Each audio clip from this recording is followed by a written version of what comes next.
का आज हम पढ़ने वाले गणित में द्विघात समीकरण। सभी बच्चे यहाँ ध्यान से देखेंगे। 10th मैथ्स में हम पढ़ेंगे द्विघात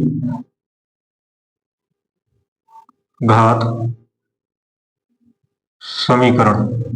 क्या पढ़ने वाले हैं? द्विघात समीकरण। बहुपद में आपने देखा होगा द्विघात समीकरण कौन होते हैं भाई साहब? जिस पद में द्विघात की घात होती है उसे द्विघात समीकरण कहते हैं। ठीक है, जैसे मान लीजिए कोई भी आप सवाल उठाइए, द्विघात समीकरण किसे कहते हैं, इन सबको आप देखेंगे, समझेंगे। ठीक है ना? द्विघात समीकरण कौन होता है? देखो, x² + 7 = 0, ये भी द्विघात समीकरण है क्योंकि इसमें 2 की घात है कि नहीं? ये भी 2 घात समीकरण है। ये द्विघात समीकरण जितने भी होते 2x² + 2x + 1 = 0, ये भी द्विघात समीकरण है। इस प्रकार के समीकरण जिस पद में 2 की घात हो, 2 की घात, जिस समीकरण में 2 की घात हो वह समीकरण द्विघात समीकरण कहलाता है। ठीक है बच्चों, द्विघात समीकरण के सवाल हम हल करते हैं। क्या है द्विघात समीकरण? देखिए, सवाल लेते हैं कोई मैथ का, गणित से सवाल लेते हैं। क्या है द्विघात समीकरण? हल करते हैं हम। बोर्ड के एग्जाम है इसलिए हम मोस्ट इंपॉर्टेंट क्वेश्चन ही करवाएंगे। फालतू के क्वेश्चन करवाने से कोई मतलब नहीं है ना। जो पेपर में पूछे जा सकते हैं उन्हीं क्वेश्चन को हम लेते हैं और हल करते हैं। देखो, द्विघात समीकरण को कैसे हल करना है।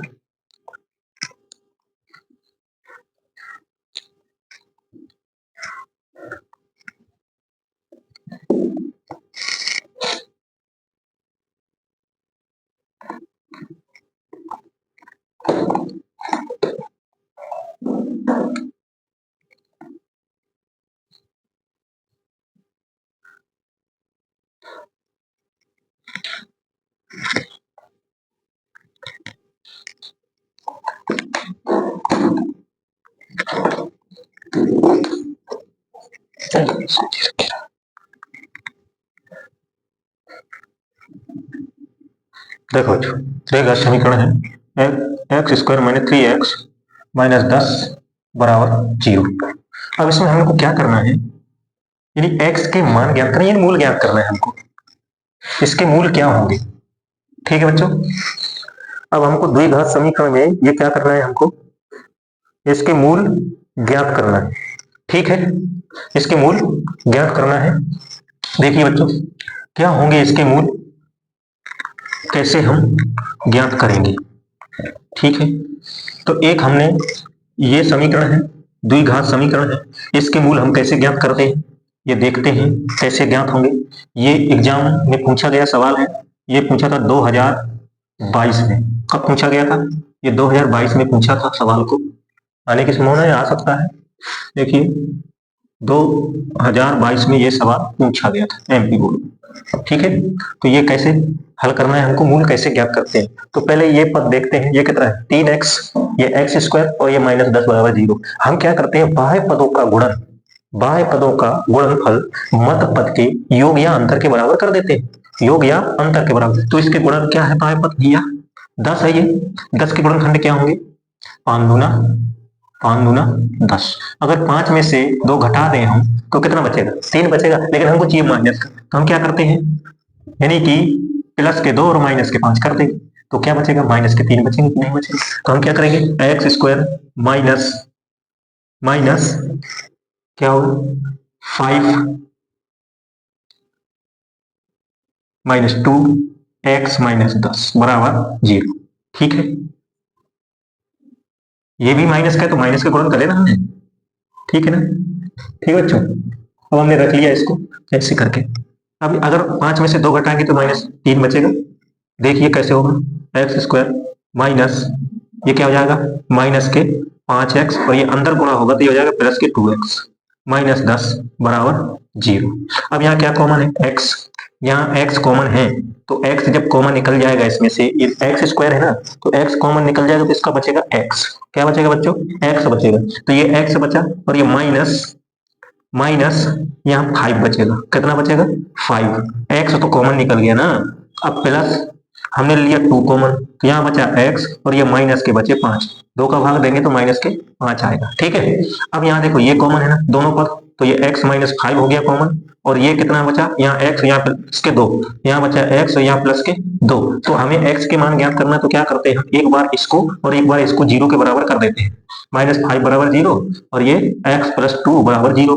तो ये x बराबर कितना आया भाई साहब, 5 आया, और ये x बराबर कितना आया भाई साहब, ये है -2।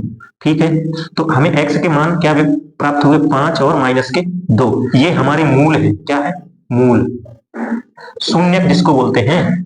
x के मूल क्या है, 5 और माइनस के 2, यही हमारा आंसर होगा। ठीक है, सरल है बच्चों, कोई दिक्कत नहीं है। अगला सवाल देखिए, अगला सवाल है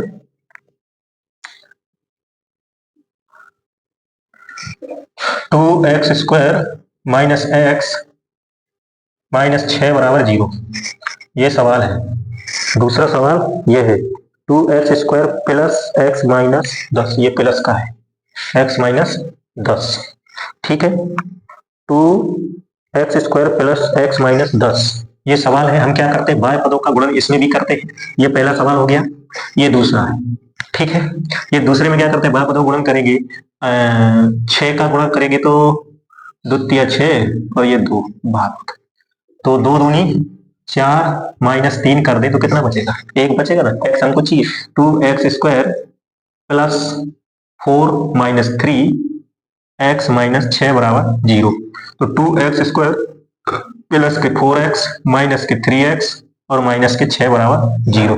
ठीक है बच्चों, ये बाह्य पदों का गुणन किया हमने, और ये मध्य पद के योग या अंतर के बराबर करना होता है। तो x का अंदर गुणा हुआ तो 4x हो गया, ये माइनस 3x। अब यहाँ देखो 2x कॉमन है, यहाँ 2x कॉमन है, तो 2x कॉमन लेंगे तो यहाँ बचेगा x और यहाँ प्लस 2, और ये माइनस का 3 कॉमन हो जाएगा, तो यहाँ बचेगा x और ये माइनस माइनस हो जाएगा प्लस, ये 3 दूना 6 बराबर कितना हो गया, 0।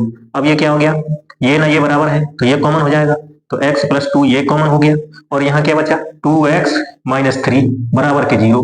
अब एक बार इसको बराबर 0 कर लेते हैं, तो ये x प्लस 2 बराबर 0 और ये 2x माइनस 3 बराबर 0। तो ये कितना हुआ, x बराबर -2 और ये 2x माइनस 3 बराबर 0 के, तो 2x बराबर 3 और x बराबर कितना हुआ भैया, 3/2। एक ये मूल प्राप्त हुआ, एक मूल, यानी x के मान कितने हमें प्राप्त हुए, -2 और प्लस के 3/2, ये हमारे मूल होंगे। ठीक है बच्चों, बात समझ में आई ना। हल कीजिए इन सवालों को। बहुत बहुत धन्यवाद। बात आशा करते हैं कि आपको ये सब समझ में आया होगा। बोर्ड के एग्जाम के अनुसार इन सवालों को बहुत अच्छे से आपको पढ़ना है। ये 3 नंबर या 2 नंबर में पूछा जाता है। ठीक है, तो इन सवालों को पढ़ना, ये सब सवाल 2022-23 में आए हुए हैं, इसलिए हम बता रहे हैं। आप मन लगा के पढ़िए और बोर्ड एग्जाम में अच्छे अंक हासिल कीजिए। धन्यवाद।